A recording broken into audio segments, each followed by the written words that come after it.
One of the key tactics for introducing any attack on core civil liberties or basic constitutional rights is to constantly elevate the fears that the population has about some new threat in order to get them to agree to the abridgment of their own rights because they're so frightened by some boogeyman that they've been told is so threatening to them.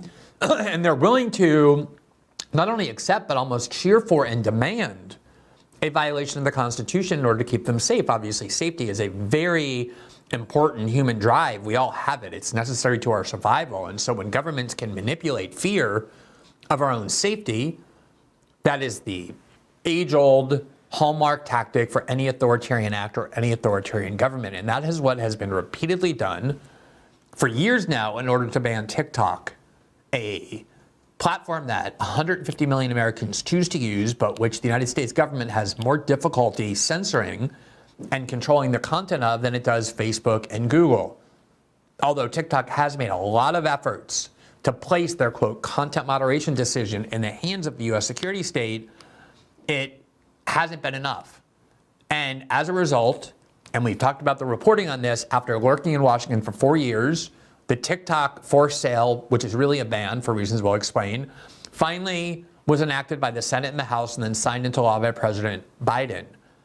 And the reporting shows, and the sponsors of the bill have admitted, we showed you Mitt Romney saying it yesterday as well, that the reason this bill finally got approved after lurking in Washington for years is because members of Congress became convinced that the reason there's so much anti-Israel sentiment and anti-war sentiment among young Americans is because TikTok is allowing too much anti-war free speech on that platform. Too much criticism of Israel is permitted to circulate there, and they decided they needed to ban TikTok in order to regain control of the minds of young Americans in particular.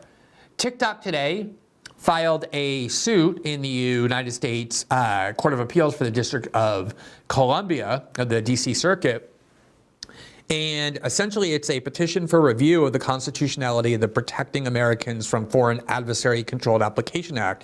And you can see here in the caption that it's brought by both TikTok and their parent company, ByteDance, about which all kinds of false claims have been circulated, false perceptions of both of those companies constructed, and they're suing Merrick Garland in his official capacity as the Attorney General of the United States, basically to prevent enforcement. And what this lawsuit basically argues is that by forcing a sale of TikTok to a company more susceptible to American control really amounts to a ban, because there's almost no way within the parameters of the law and in the parameters of the time limit given that the parent company will be able to divest itself of TikTok. And they scheduled this ban to take place in January 2025. Once the election is safely over, and whichever party wins won't have to be accountable. There'll be all these angry users, but they'll have nowhere to go until 2 years from then to express their anger at the polls, because it's purposely scheduled to take place right after the presidential election. Now, I want to show you some of the arguments that have been advanced as part of this lawsuit by TikTok, because I think it really captures so much of what the real issue here is about. So the suit begins with the following, quote, Congress has taken the unprecedented step of expressly singling out and banning TikTok, a vibrant online forum for protected speech and expression used by 170 million Americans to create, share, and view videos over the internet. For the first time in history, Congress has enacted a law that subjects a single name speech platform to a permanent nationwide ban and bars every American from participating in a unique online community with more than 1 billion people worldwide. That law, the Protecting Americans from Foreign Adversary Controlled Application Act, is unconstitutional. Banning TikTok is so obviously unconstitutional, in fact, that even the act's sponsors recognize that reality and therefore have tried mightily to depict the law not as a ban at all, but merely a regulation of TikTok's ownership. But in reality, there is no choice. The, quote, qualified divestiture demanded by the act to allow TikTok to continue operating in the United States is simply not possible, not commercially, not technologically, not legally, and certainly not in the 270-day timeline required by the act. TikTok and ByteDance have expressly explained to the U.S. government and sponsors of the act were aware of that divestment is not possible. There is no question the act will force a shutdown of TikTok by January 19th, 2025, silencing the 170 million Americans who use that platform to communicate in ways that cannot be replicated elsewhere. Now, keep in mind that this bill is not just limited to a ban of TikTok. It really couldn't constitutionally be written just to ban TikTok because there's prohibitions on what are called bill of attainders when Congress tries to pass a law designed to punish one particular company. So they had to make it broader than that. And the Republicans vested in the Biden administration and the Democrats vested in a possible future Trump administration, the power to deem any platform that Americans are using in the United States to communicate with one another and to organize one another and to create communities as a sufficient threat to Americans so that the government can ban them if the president decides that it's threatening enough, as long as it's owned by a foreign adversary, that they can ban not just TikTok, but any other social media platform like it. As TikTok says, quote, if Congress can do this, it can circumvent the First Amendment by invoking national security and ordering the publisher of any individual newspaper or website to sell to avoid being shut down. And for TikTok, any such divestiture would disconnect Americans from the rest of the global community on a platform devoted to shared content, an outcome fundamentally at odds with the Constitution's commitment to both free speech and liberty. Now, one of the things we've been reporting for a long time now, and I first did this reporting when one of our videos on TikTok was banned. We've had that happen twice now. One of the videos was an attempt to debunk a lot of the propaganda being issued about the US government regarding the war in Ukraine. Why would the Chinese government, if it were really censoring this platform, want to suppress a video that we publish critical of the US government, the US national security state? And then the censorship of us and our show happened on TikTok again, a place we're obviously using to reach people who only use TikTok, which is a lot of people. When we reported on how the CIA intervened in the Brazilian election in 2022 in order to tell the Brazilian right and Jair Bolsonaro that they did not want any attempts to call into question the integrity of the election outcome. Clearly, the Biden administration was siding with Lula. They wanted Bolsonaro to lose. Bolsonaro is a close ally of Trump. And bizarrely, the Brazilian left that typically postures as being completely opposed to any foreign intervention was thankful to the CIA for doing that. So we published this report based on a lot of public reporting. And that report went viral, thanks mostly to Brazilians, but also to Americans, quite viral. And as it viralized, TikTok banned it as well and refused to restore it. So again, that is, why would the Chinese government have an interest in banning reporting that reflects negatively on the CIA and the US security state? The reason is, what has actually happened is that TikTok desperately wants to stay in the United States because it's such a lucrative market. They're not here for ideological reasons, they're here for profit reasons. We've gone over before who the CEO is, who the leadership is of this company. They're classic capitalists. They're people from Singapore, from other parts in Asia. They went to London, the London School of Economics, to Harvard Business School. They worked in Goldman Sachs and other places in Wall Street. They're capitalists. They're making an enormous amount of money. And they have repeatedly demonstrated their eagerness, their willingness to turn over both their data retention and their content moderation, meaning censorship decisions, to the United States government. And TikTok repeatedly boasted about this in its brief. It said, quote, as part of this engagement, meaning this engagement that it's been in with the Biden administration, TikTok has voluntarily invested more than $2 billion to build a system of technological and governance protection, sometimes referred to as Project Texas, to help safeguard U.S. user data and the integrity of the U.S. TikTok platform against foreign government influence. Petitioners have also made extraordinary additional commitments in a 90-page draft national security agreement developed through negotiations with the Committee on Foreign Investment in the United States, including to agreeing to a, quote, shutdown option that would give the government the authority to suspend TikTok in the United States if they violated certain obligations under the agreement. Quote, Congress must abide by the dictates of the Constitution, even when it claims to be protecting against national security risk. And I think this is so important. even if you're somebody who believes that TikTok on balance is a toxic or a negative influence in American public life, even if that's what you believe, and even if you believe that there's national security grounds for wanting this platform out of the United States, and neither of those is a demonstrable or evidence-based belief, but let's assume that they're true, it still doesn't justify an extraordinary act of censorship of telling 160 million Americans you're not allowed to use this app that you love and want to use. All kinds of speech is harmful. Hate speech is quite harmful, but it's protected by the Constitution. And if you're somebody who's willing to be convinced that as long as a platform on the internet or a news site on the internet or speech on the internet causes harm, therefore the government can and should ban it, you've essentially relinquished the First Amendment to all the government having to do is raise national security claims, and they can do whatever they want. And here's TikTok citing a Supreme Court case that says, quote, against those dangers of censorship as against others, the principle of the right to free speech is always the same, quoting Abrams versus the United States in 1919.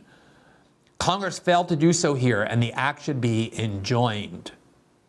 Now, one of the ways that this fear-mongering campaign has been constructed is to claim that ByteDance, the parent company of TikTok, is a Chinese government company run by the CCP, by the Chinese Communist Party, and therefore is just an arm of Beijing to influence American youth. And as we've said, this is just not the case. TikTok itself has a huge number of American executives running TikTok in the United States.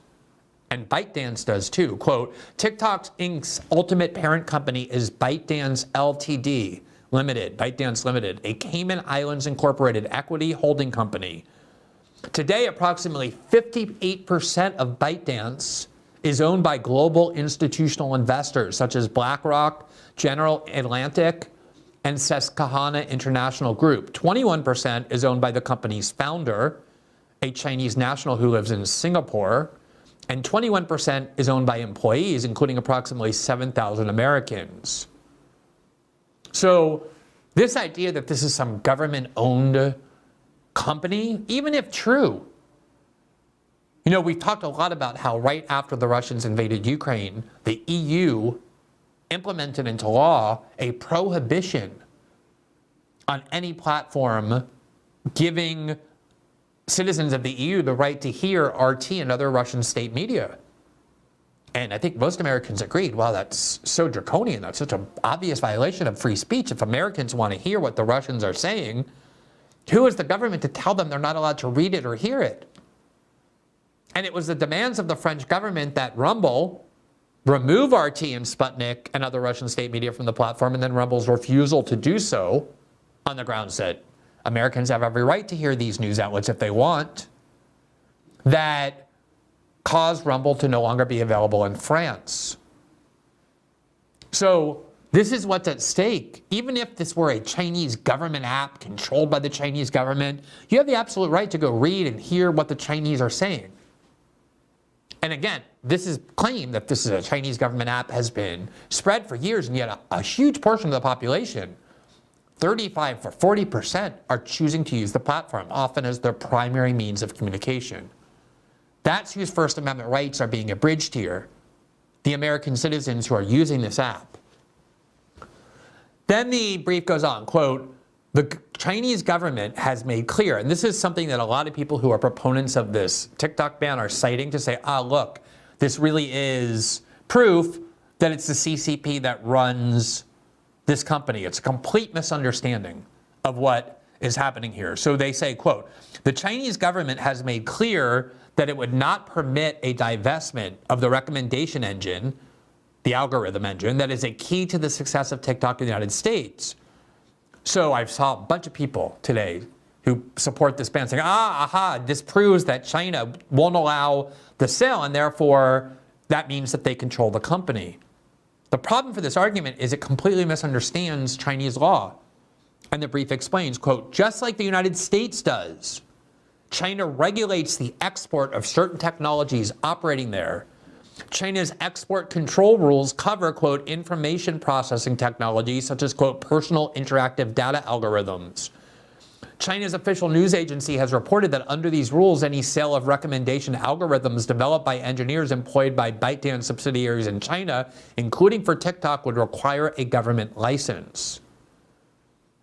And when proving that the United States does this all the time, the brief said, quote, for example, the U.S. Department of Commerce in the United States has issued restrictions on the export to China of advanced chips that can be used to train artificial intelligence models. So if you had a company in the United States and you were an American and you wanted to sell it to the Chinese or to any other foreign country, the U.S. Commerce Department would step in and say, no, we don't allow the export of this technology to other countries. That's what China is doing here. It doesn't prove China runs the company. It proves the Chinese government runs China, just like the United States runs the United States. And it's one of the reasons why a sale of TikTok, in terms of the actual value of the company, namely these algorithmic recommendations, would require the company to turn over very sensitive source code to presumably Americans who would take it over and have a close relationship with the US government. And Chinese law, just like American law, bans that sort of export. And that's what makes it very difficult to sell, one of the reasons. The brief goes on, quote, by banning all online platforms and software applications offered by TikTok and all ByteDance subsidiaries, Congress has made a law curtailing massive amounts of protective speech. Unlike broadcast television and radio stations, which do require a government license to operate because they use the public airways, the government cannot, consistent with the First Amendment, dictate the ownership of newspapers, websites, online platforms, and other privately created speech forms. Do you think if the United States government adopted a law like the EU did, saying it shall be illegal to allow Americans to access on the internet any Chinese-run newspaper or to hear the message of any Chinese-run agency, don't you think that would be a massive violation of the First Amendment rights of Americans to gather and obtain information that they want to obtain? Do you think it's a good idea for the American public to be completely subject exclusively to the flow of information that the American government controls or companies that the American government feels like they control? Don't you want to know what the Russian government, what the Iranian government, what the Chinese government, what governments around the world are saying as well, so that you can escape only an American-controlled flow of information? That's what's at stake, is the rights of American citizens.